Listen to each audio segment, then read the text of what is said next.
Hey, what's going on, everybody? This is the This Might Hurt podcast, and today we'll be speaking once again with Roberta Bergman. She's a fitness instructor and a public speaker. So how are you, Roberta? How's everything? Oh, I'm just fine, Carlos. Thank you for having me. So how's your day going?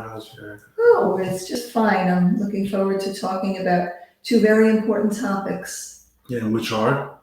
Tech neck, what is tech neck, and ergonomics, and how that can help reduce neck and back pain and improve your. Yes. So why don't you tell me a little bit about what is Technic exactly? Well, everybody knows that screen technology has taken over the world, and it affects young children, teenagers, young adults, and older adults as well, because we are all glued to our phones, number one. And when we look at our phones, inevitably the head juts forward and leans over to look down. So that is the worst thing you can do on a repetitive basis, because your muscles conform to the shape of your posture. So if you're looking down all day long, it's going to round your head and neck and your upper back, which is murder on the spine, especially in the level of the neck. They call that the cervical vertebrae, the cervical level. So we want to help people learn how to reverse that effect, that detrimental effect, and so they can live more comfortably with their screens, whether it's a computer, a phone, iPad, or whatever. Right. So what is it that what do you think is the most critical aspect of correcting technique? Well, I just want to start by saying that the head weighs between 10 and 14 pounds. On some people, it could weigh even more. If the head and neck jut forward or migrate forward even an eighth of an inch, it's enough to have like a bowling ball effect of the head where it becomes like a 30-pound weight. So what that does is it brings the upper back and shoulders in a forward motion, which is the beginnings of a posture called kyphosis, where you see that in older people or as we age when the shoulders round.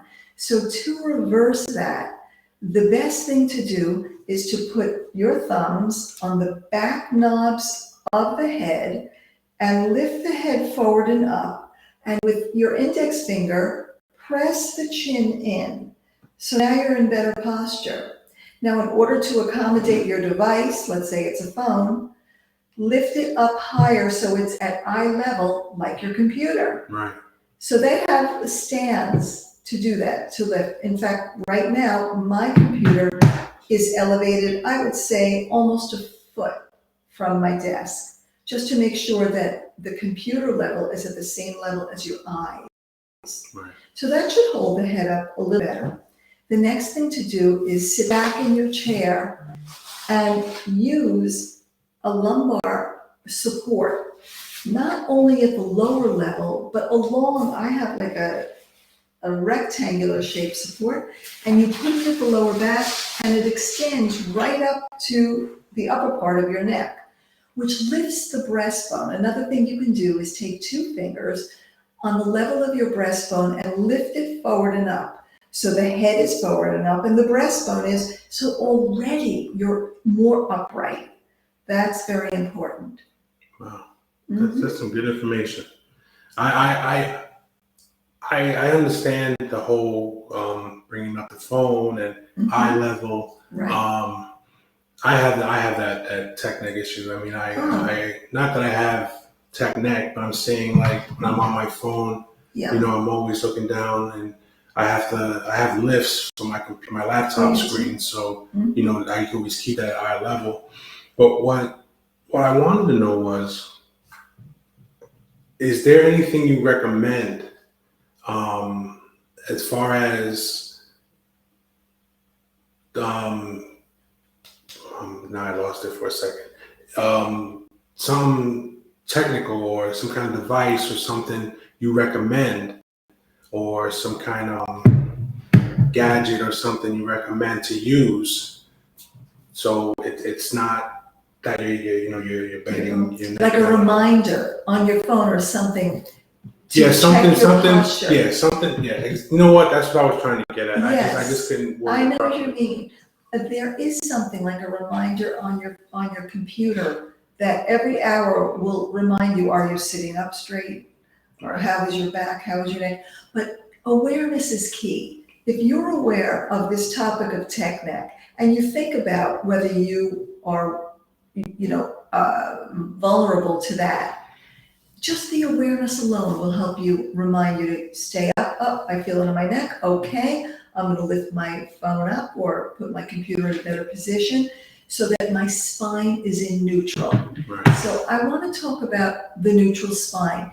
There are so many postural problems that people have. I said before, shoulder rounding is one, but another problem is people, I'm going to stand up and I don't know if you can see, people arch their back also, pushing the belly forward, and that causes back pain, and that causes the neck to jut forward as well.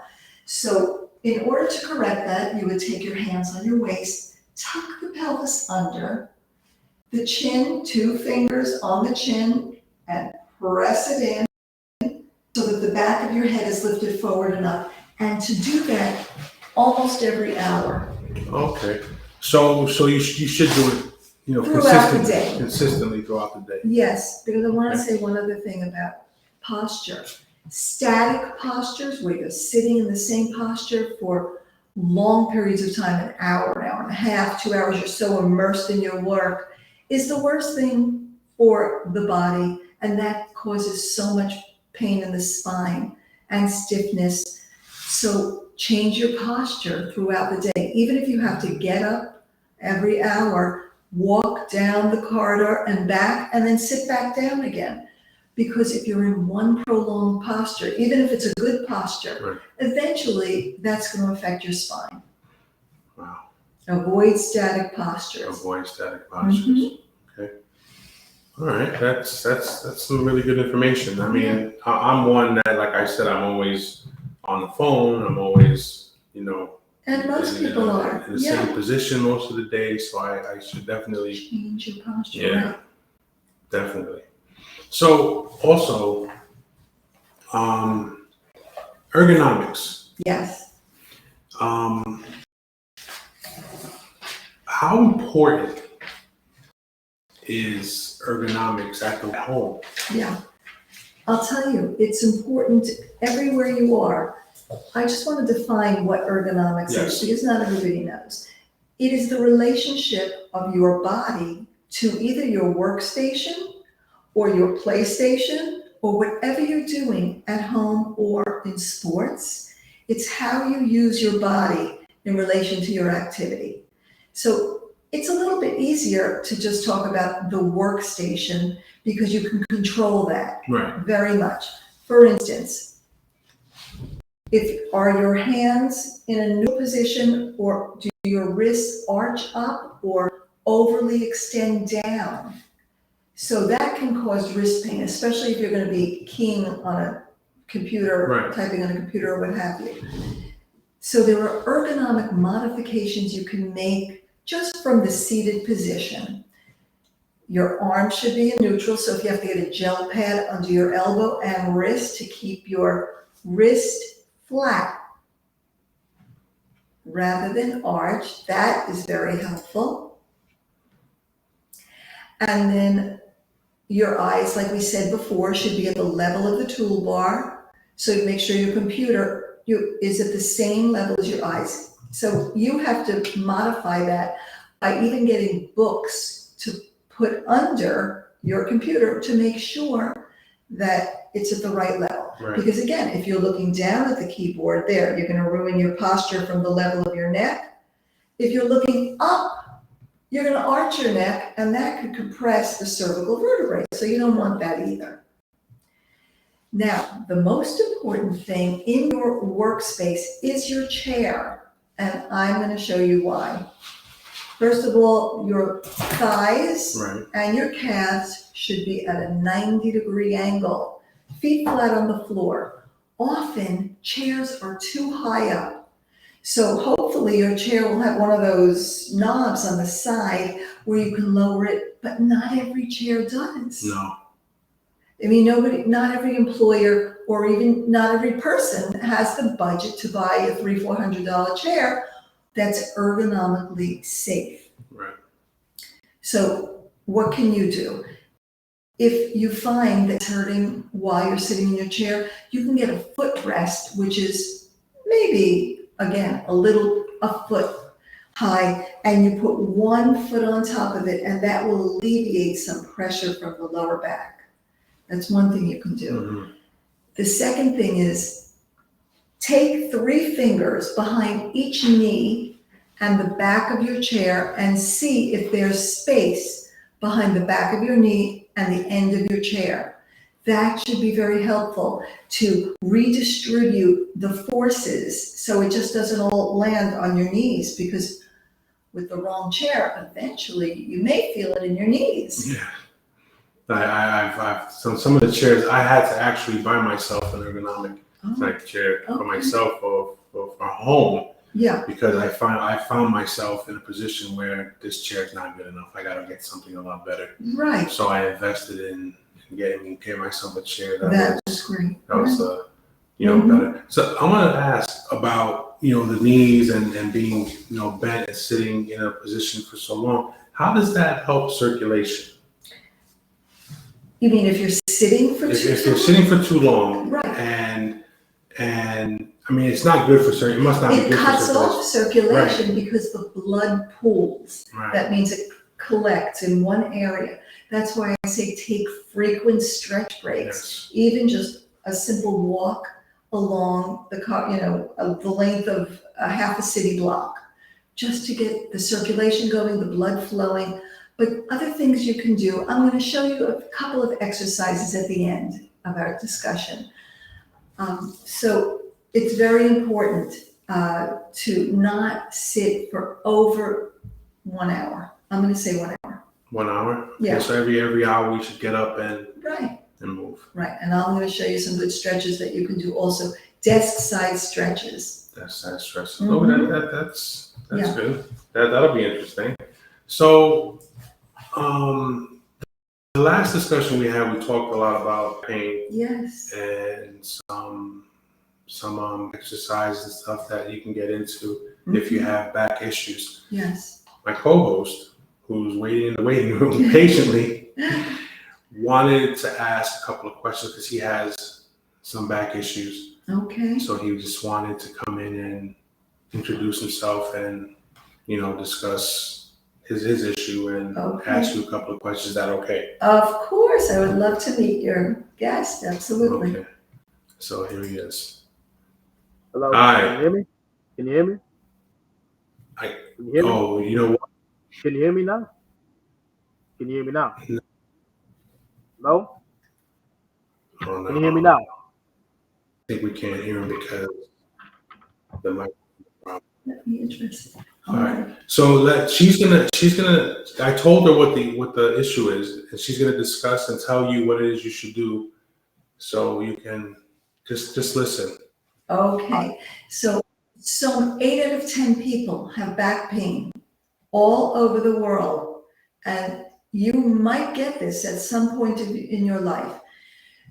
The thing is, there are 5 causes of back pain. The first is stress. When people are stressed, everything tightens. The jaw, the brow, your face, your chin, your neck, shoulders, low back especially. Wherever your body is weakest, that is where that stress would go.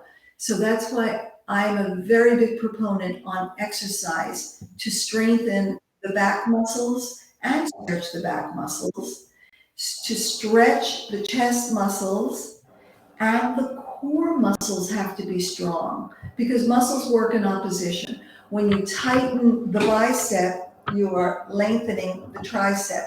When you tighten your core muscles, you are lengthening the back muscles. So it's very important to have a mat that you can put on the floor and do some floor exercises to strengthen the abdominals, we call that the core muscles, and the back muscles. And again, I would need a mat here, but what we could do, I'll show you standing. Right now, please place your hands behind your head and open the elbows wide, arching the back as if you're going into a back bend, and relax. So you're draping your whole upper back over the upper part of the chair. Lean back in the chair, open wide, chest to the ceiling. Inhale, exhale, and release. Just that particular exercise should feel good. Okay, now another thing, if you're seated in your chair, here is a chair stretch for the legs. Hold your hands around one knee and circle the ankle. And reverse it. Then take your hands underneath the calf and stretch your leg out long, pointing and flexing the toes. And we'll repeat that with the other side. So hands around the other knee. We're stretching the hamstring muscle, which does connect to the lower back. Circle that ankle, other way, extend through that leg long, point and flex the toes toward you and away, and you're stretching the calves and the hamstring. So a big problem with people who have back pain is under-conditioned muscles. If you have weakness, as I said, in your chest, your shoulders can go concave very easily. So you want to stretch those shoulders back, arching the back.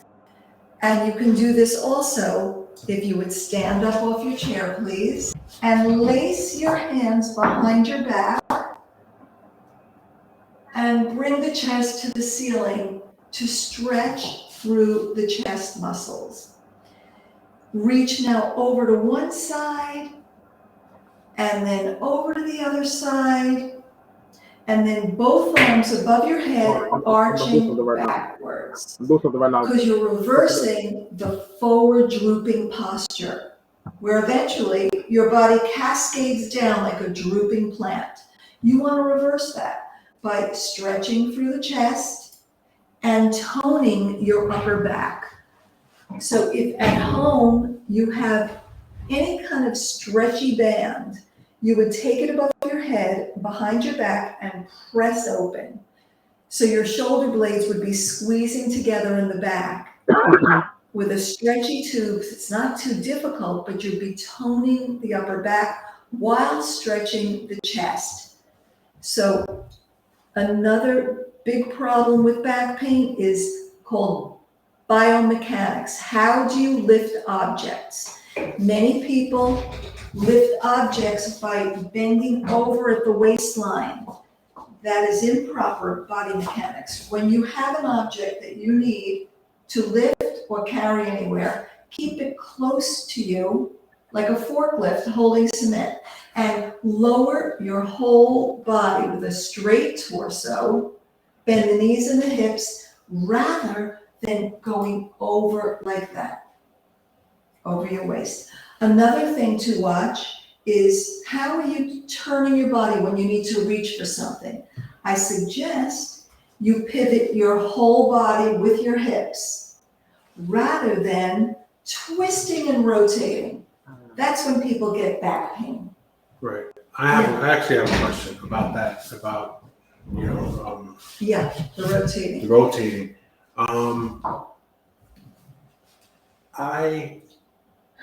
I help a gentleman who's a quadriplegic. Yeah. And I have to transfer him from his bed to his wheelchair. Yeah. And sometimes I find myself in a position where when I go to rotate him, I have to do it quickly, and I don't move my entire. I just my hips. So are your hips moving? No, I'm just standing there with him, and I'm going like this. See, that's what I just said. Right. That's Can you hear me now? rotation with an extension. Right. You're trying to separate your torso from your lower body. Right. That's damaging. Mm. Can you try to pivot your whole body first? Right. Turn your hips, bring your hips with you, and then try to lift him, and then turn it, like your hips have to go with you. Right. That's That's something a good that question. I've been trying to do because he has to. It's kind of like I have to wrap my arms around him, Yeah. and he has to hold on to me Oh, while I one, okay. I go two, and then three. By the time I get to three, I'm already. Oh, but you see, you just threw your back out. Can you ask him to move one of his legs, like one of his? No, he's a quadriplegic. He's completely paralyzed from the chest down. I believe they have a device for transferring patients. And I think that we have to research that. Yeah, I think that's a good idea. Let's look into that. Yeah. Can I be heard still? Oh no. But that's very good that you isolated the problem. Yeah, I mean, I know what the issue is. It's just it's done so quickly Right. that it sometimes I don't realize that I'm not moving or pivoting. Yeah, you're not pivoting. Exactly. Back, okay. So. Yeah, we'll work on that. Yeah. So, if you have any, I don't know why we can't hear you. But, can you hear me? Because like my mic is going up. Oh, text me your question. Yeah, because I don't know what the problem is with that. Why we can't hear you, but you get a thumbs up. All right, so all right. He wanted me to ask about are the exercises the same for herniated discs in the back? That is a good question. For a herniated disc, I would recommend a method called the Feldenkrais method. That is done on a mat on the floor where you are rolling your body out slowly so you can feel the areas of pain and you don't go past the pain. You would stop before you feel that pain and then go a little bit further. The Feldenkrais method is based upon an ease of movement rather than going for the burn. It's not exercise as we know it.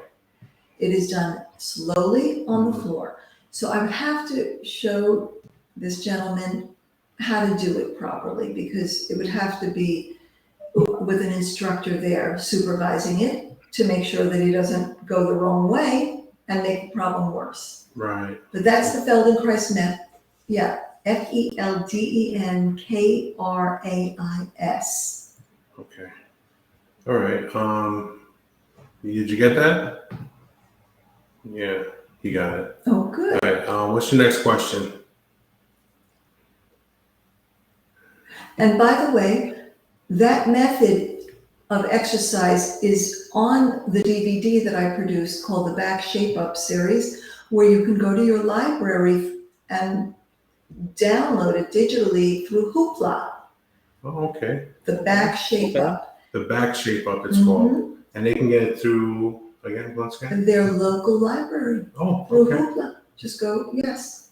It's being presented in libraries all over the United States and Canada. Wow, yeah. That's amazing. Yes. That's amazing.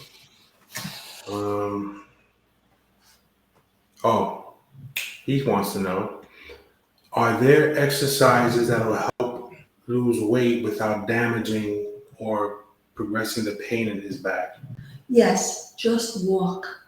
If you could, because with walking, you're in a neutral spine. That means the correct spinal position.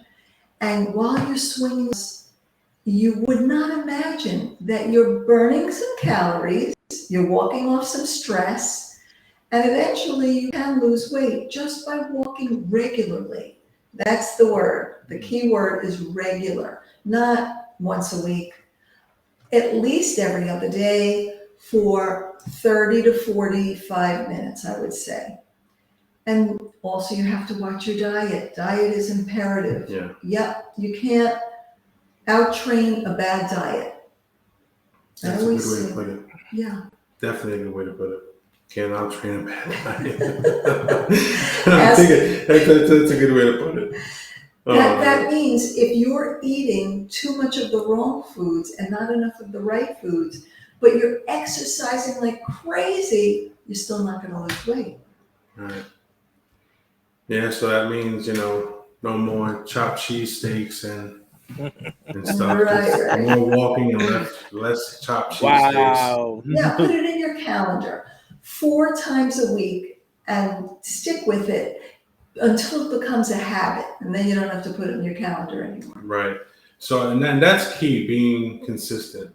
Yes. Being consistent with everything, because I know. if you're not consistent, then why are you even trying? You gotta really be on top of that. And setting reminders is important also. I'll keep that in mind. I'm gonna have to start setting myself some reminders also. Hello. So, why don't you let everybody know how they can reach you, where they can find your website? And I mean, I've been posting it. I just posted your Instagram. Okay, Body Formula Fitness. Yes. Here's the email. That's the email, right? I can see it. Is that bodyformula@aol.com? No, this is the R Bergman 23. Or rbergman2370@gmail.com, and my website is Body I got Formula. it right there, Body Formula. Okay, good. No I just wanted to end it with an explanation about the importance of ergonomics. That's okay. It's all yours. Okay. And I want to thank everybody for coming and listening and hearing all this discussion. The most important thing about ergonomic modifications from the standpoint of your body and your chair and your computer and your phone and your devices is that it will make you more productive, because it will minimize any stiffness and pain and disability that comes from overuse. It's called repetitive strain injury. So we want to avoid that and minimize it as much as possible. Well, there you have it. Everything you need to know about TechNet and ergonomics. Thanks for coming by. I mean, I'm sorry we couldn't hear you, but I know we'll work it out for next time. Yeah, it happens. Hold up. Is something like? Oh, he's got a lumbar. Look, that's what he has. Oh.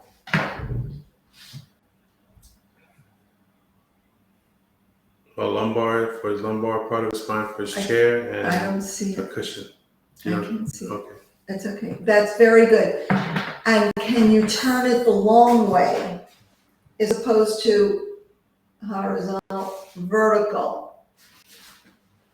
And see if that helps a little bit to keep the torso upright and lifted. This for the bottom. This for the bottom. This for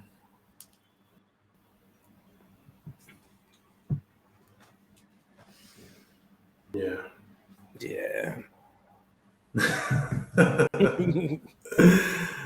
Oh, he's funny. You know what? Yeah, I'm sorry we couldn't hear you. I don't know. I could hear you guys, but I can't speak. He can hear us clearly. He says we just can't hear but him. Next time, all right, I'm going to ask a lot of questions. All right. So thanks for coming by. Well, we'll talk. I appreciate you. And once again, Roberta, thank you. My pleasure. It's always a pleasure having you on and talking about this stuff, because there's nothing wrong with education. Right. As long as you get educated the right way, it's always a good thing. Right. So we appreciate you. Thank you for stopping My pleasure. by. And we'll do this again, but we'll make sure we get the mic, we'll discuss more. We'll discuss some more. Yeah. Terrific. Anything in closing? Anything else you want to? I just hope that people take this to heart and make your body more stronger to handle all of the stresses, even just sitting in a chair. And that's important, because most people work in a cubicle or they work in an office, and they should know what it is you just shared with them. So once this gets out, everything will Yes. We'll be good. Okay. So this is another episode of the Her Podcast. Thank you to Roberta for coming by from Body Formula. There's her website. There's her Instagram. And here is her email address. Let Roberta know that you know. And thank you. Appreciate your time. My pleasure. Have a Once good again. evening. All right, bye-bye. Bye.